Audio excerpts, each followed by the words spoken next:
মাল আব্দুল মহিদ সম্পর্কে বলা খুবই কঠিন ব্যাপার। ওই যে মাপের মানুষ বাংলাদেশে খুব কমই আছে, ওই মাপের মানুষ।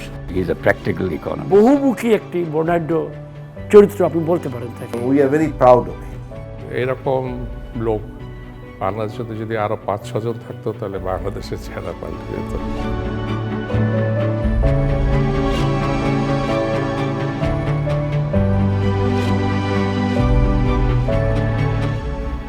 আমার জন্ম 1934 সালে দোপাদিঘির পাড়ে, যেখানে এখনো আমরা থাকি সিলেটে। এই বাড়িটি আমার আব্বা বানান 33 সালে। তো আমি first boy in this house. আমার আগে আমার এক বড় ভাই, এক বোন, তারা সব দাদাবাড়িতে জন্মগ্রহণ করেন। আমাদের প্রত্যেকের বাড়িতে গার্জিয়ানদের রক্ষণশীল পরিবার ছিল। গার্জিয়ানদের সঙ্গে আমাদের অনেক গ্যাপ ছিল, মানে চোখে চোখে জায়গায় কথা বলতে পারতাম না। একমাত্র মুহিতের বাসা ছিল সব ফ্রেন্ডলি। ক্লাস 8-এ যখন উঠলাম তখন মহসিন স্কলারশিপ ছিল, 3টা বৃত্তি ছিল। তো I got one of them when I was in class 8, 9, 10, 3 বছরই পেলাম। মুহিত খুব মেধাবী ছিল সবসময়। আমাদের সময় ইংল্যান্ডের ইতিহাস, ভারতবর্ষের ইতিহাস এবং অনেক বড় বড় মুহিত সব বই নিয়ে আসতো। নেহরুর আত্মজীবনী, নেহরুর ডিসকভারি অফ ইন্ডিয়া, এগুলো আমি সব স্কুলে থাকতে পড়াশোনা করেছি, সব বুঝুটুজি নেই পড়েছি। মহাত্মা গান্ধীর এক্সপেরিমেন্ট উইথ ট্রুথ অলসো আমি স্কুলে থাকতে পড়েছি। তো ওই পড়াশোনার ইন্টারেস্টটা তখন থেকেই ছিল। আইএতে I stood first in the whole province, U C, and by very wide margin.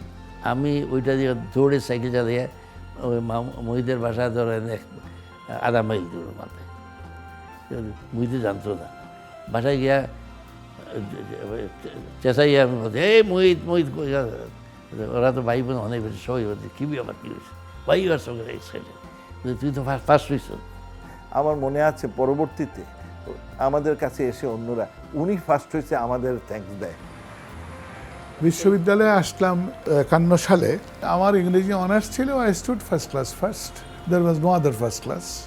আমাদের সময়ে civil servants were sent to Oxford and Cambridge for 1 academic year, which means 9 months. আমরা অক্টোবরে গেলাম, জুনে ফিরলাম। তো আমাদের অক্সফোর্ডের যিনি অ্যাডভাইসার ছিলেন, তিনি ঠিক করে দিলেন যে আমরা 2 টার্ম পড়ব ইকোনমিক্স অ্যান্ড পলিটিক্যাল সায়েন্স, আর 3rd টার্মে free to choose any subject. So I had economics and politics for 2 terms, and the 3rd term I chose a subject. So আমার সাবজেক্ট ছিল organisation of the courts of law in British India.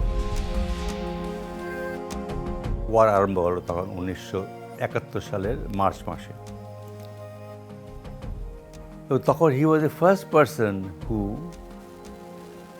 Defect করলেন from Pakistan embassy.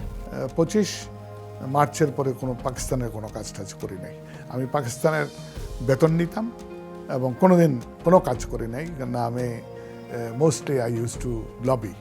I was then already a proclaimed offender by the martial law people, and any interaction with me would have created a serious problem for any government servant at that time. The fact that he would come openly to receive me and drive me to Harun's place where I stayed was a brave act at that time.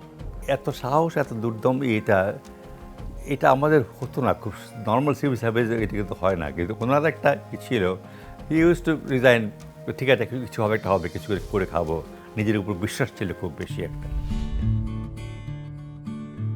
The first appointment in the Asian Development Bank as a director would be a Bangladeshi for 1 term.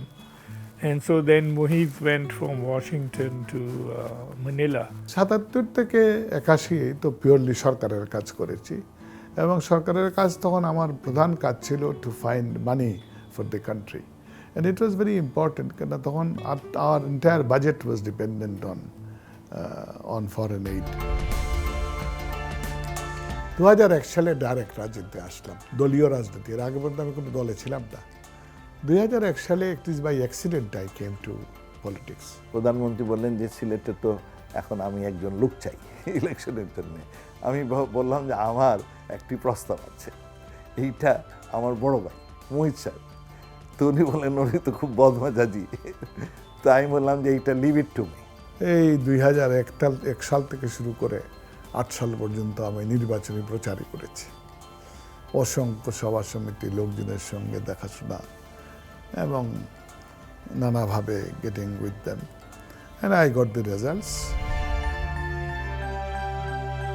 তিনি অর্থমন্ত্রী হিসাবে আমি মনে করি সফল, কারণ তার সময়ে মানে 2009 থেকে যে 10 বছর অর্থমন্ত্রী ছিলেন, সেখানে তিনি ধারাবাহিকভাবে প্রবৃদ্ধির হার বেড়েছে। এই 10 বছরের আগে যে অর্থনীতি ছিল বাংলাদেশের, সে তুলনায় এই 10 বছর অবশ্যই অনেক চাঙ্গা অর্থনীতি আমাদের। বিশেষ করে ব্যবসায়ীদের কথা শুনেছেন, আমাদেরকে যখনই চেয়েছি প্রচুর সময় দিয়েছেন এবং যথাসম্ভব আমাদের সমস্যাগুলো সমাধান করার চেষ্টা করেছেন।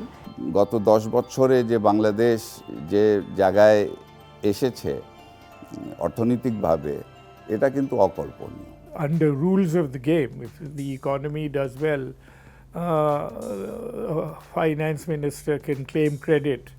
If it does badly, even though it may not be due to him, he will be blamed for it. একজন অর্থমন্ত্রী হিসাবে উনি যে একজন সফল অর্থমন্ত্রী, এটা তো কেউ অস্বীকার করতে পারবে না। দ্যাট ইজ আক্ষেপ।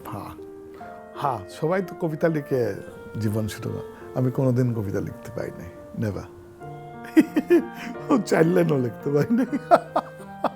তার প্রচুর বই আছে, একটা 10 খণ্ডে তার একটা লেখা, অনেক দিনের লেখা, সেটা প্রকাশিত হয়েছে। তাছাড়াও আরও অনেকগুলি প্রকাশনা তার আছে। এবং তিনি যে বইগুলো লিখেছেন এবং লিখছেন, সেগুলোও কিন্তু আমাদের জন্য একটা অমূল্য সম্পদ হয়ে থাকবে। He would be better minister, cultural minister, কারণ ওইগুলোতে এত ওনার আগ্রহ। এই যে ক্লাসিক্যাল মিউজিক হোক বা ফোক সং, সারা রাত ধরে আমরাও ঝিমাতাম, বসে বসে ঘুমাতাম অনেক সময় এরকম, কিন্তু উনি সারা রাত ধরে পরের দিন আবার ঠিক অফিসেও হাজির হয়ে গেছেন। কিন্তু তো সারা রাত বসে গান শোনার অভ্যাস আমার নাই, বাট ওনার কারণে সেইখানে গিয়ে বসেছি। আমার বউও গেছে।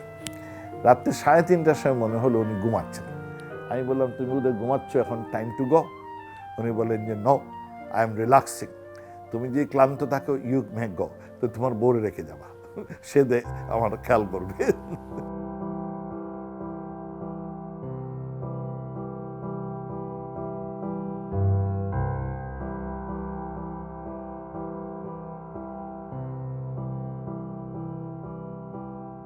Fortunately, we have 3 good children. My daughter is the eldest, and 2 sons. They're all well established in life. Almost commercial, 6 মাস হয়ে গেছে রিটায়ারমেন্টের। I am enjoying it.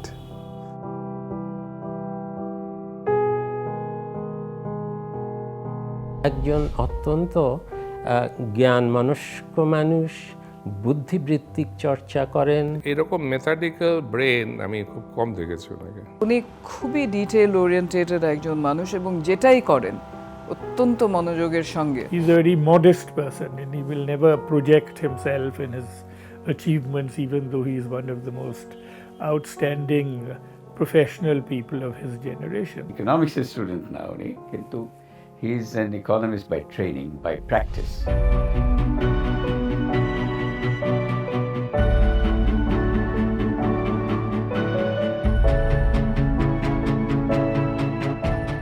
আমার জন্ম 1933 সালের 27শে অক্টোবর।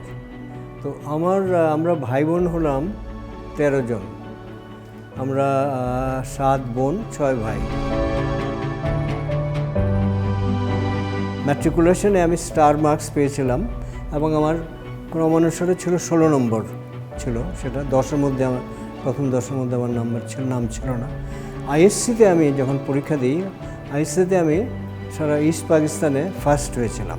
নতুন নতুন অনেক জিনিস হয়েছিল দ্বিতীয় মহাযুদ্ধের সময় বিভাগে আর কি। তো সেই জন্য আমরা মনে করলাম যেটা একটা নতুন দিক, ইলেকট্রোম্যাগনেটিক এরিয়াতেও অনেক নতুন নতুন আবিষ্কার হয়। আমরা সেই জন্যে ভর্তি হলাম ফিজিক্স পড়ার জন্য। যে আমার আব্বা বলেছিলেন যে হয় মেডিকেল পড়তে, না হয় ইঞ্জিনিয়ারিং পড়তে, কারণ তাতে চাকরি পাওয়া যায় তাড়াতাড়ি।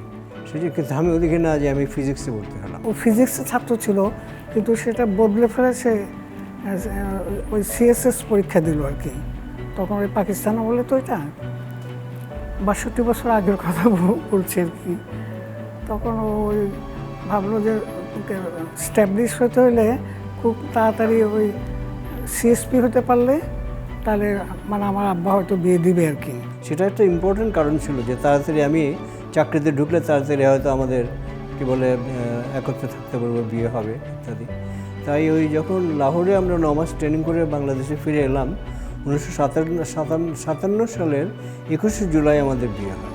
বিয়ের সঙ্গে সঙ্গে আমি চলে গেলাম ইয়েতে, ওই ওদের ট্রেনিং ছিল কেমব্রিজে, তখন আমাকে সাথেই নিয়ে গেছে। ওইটাই আমাদের হানিমুনের মতো হয়ে গেল আর কি। He was a highly intelligent person, and he was always reading and studying and trying to understand issues. So he was very effective as a bureaucrat, and he came to know a lot about the economy. পুঁথিগত বিদ্যায় যে অর্থনীতি পড়ি, তার থেকে তিনি বরং প্রায়োগিক অর্থে অর্থনীতি সম্বন্ধে যত অভিজ্ঞতা অর্জন করেছেন, সেটা অনেক দিক থেকে বরং আরও বেশি মূল্যবান। প্ল্যানিং কমিশন তখন খুব পাওয়ারফুল একটা মন্ত্রণালয় ছিল। প্রফেসর নুরুল ইসলাম এটা ডেপুটি চেয়ারম্যান, রেহমান সোবান সাহেব ছিলেন, ডক্টর আনিসুর রহমান এনারা ছিলেন। প্ল্যানিং কমিশন তাকে পেয়ে যেন লুফে নিল, তাকে বললে একটা ভালো অবস্থা পাওয়া গেছে, তাকে আমরা লুফে নিলাম, প্ল্যানিং সেক্রেটারি লুফে দিল ওনাকে। ওই যে 3.5 বছর আমি কাজ করলাম পরিকল্পনা কমিশনে বঙ্গবন্ধুর সঙ্গে, তাজউদ্দিন সাহেবের সঙ্গে, that I consider the best part of my career, the whole long career of over 30 years. Saiduzzaman সাহেবের একটা সবচেয়ে বড় গুণ হচ্ছে উনি খুবই সব কিছুই খুব যেটা করেন একেবারে আন্তরিকতার সঙ্গে করেন। আমি ওয়ার্ল্ড ব্যাংক গেলাম জুলাই 77-এ, আমার ফ্যামিলি নিয়ে গেলাম, স্ত্রী ছেলে মেয়ে, এবং আমি ওয়াশিংটনে ছিলাম জুলাই 77 থেকে অক্টোবর 82 পর্যন্ত, 5 বছর কয়েক মাস আর কি। ওনার যে সময়টুকু বিশ্বব্যাংকে উনি কাটিয়েছেন, তখন কিন্তু উনি বিশ্ব অর্থনীতি এবং বাংলাদেশের অর্থনীতি কী ধরনের, বিশ্ব অর্থনীতির সাথে কী ধরনের সম্পর্ক হওয়া উচিত, কী ধরনের ইন্টিগ্রেশন হওয়া উচিত, এই বিষয়ে কিন্তু ওনার বেশ ভালো ধারণা হয়েছিল। যখন উনি দেশের দায়িত্বে ছিলেন সেই সময়টা যদিও খুব লম্বা সময় না, কিন্তু সেই সময়টাতে এবং of course there was a different environment. আমায় তখন এরশাদ সাহেব বললেন যে আপনাকে তো এখন অর্থমন্ত্রীর দায়িত্ব নিতে হবে। আমি বললাম স্যার আমি তো সেটা পারবো না, কারণ আমি ব্যুরোক্রেসি থাকতে চাই, ব্যুরোক্রেসির সঙ্গে আমি আমার সম্পর্ক বিচ্ছিন্ন করতে চাই না। তো আমাকে তখন করলো কি, ওই chief of staff of the army, cabinet secretary, আরও কারা কারা মিলে আমার জন্য একটা নতুন পজিশন ক্রিয়েট করলো, principal finance secretary and adviser in charge of the Ministry of Finance, bracketed with the status of Minister of State. That was a period in the 1980s in which the world balance of power was changing. The Washington consensus was now more important, and it was influencing policy choices. The World Bank and the IMF were much more powerful in the developing world, and their philosophy was being propagated. So Saiduzzaman had to work in that philosophical framework to see that aid resources came into Bangladesh.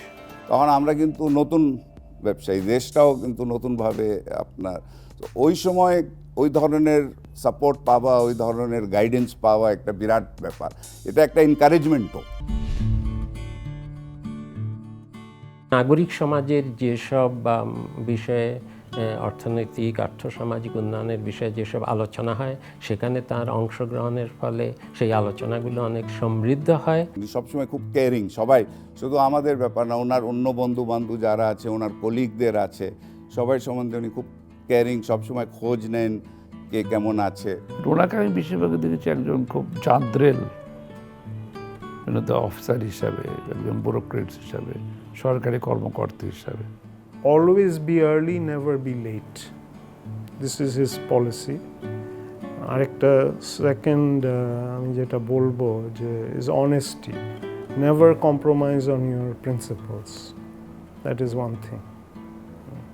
তো এই দুইটা জিনিস হ্যাঁ definitely আমি চাবো যে আমার সন্তানদের মধ্যেও থাকুক। তার গান বাজনার প্রতিও একটা প্রচুর আগ্রহ আছে এবং তিনি নিজের আনন্দের জন্যই সঙ্গীত চর্চা করেন বাড়িতে, এটা অনেকেই জানে না। আব তো সজনা ঘরোয়া আজা সজনা। He was a person of great integrity, unique almost in the service, with an exceptional record of honesty. আমার যেটা খুব ভালো লাগে যে এই বয়সে কিন্তু ওনার যে যারা ওই বয়সী তারা মোটামুটি রিটায়ার্ড লাইফ লিড করে, কিন্তু উনি করেন না। আব তো সজনা ঘরোয়া আজা।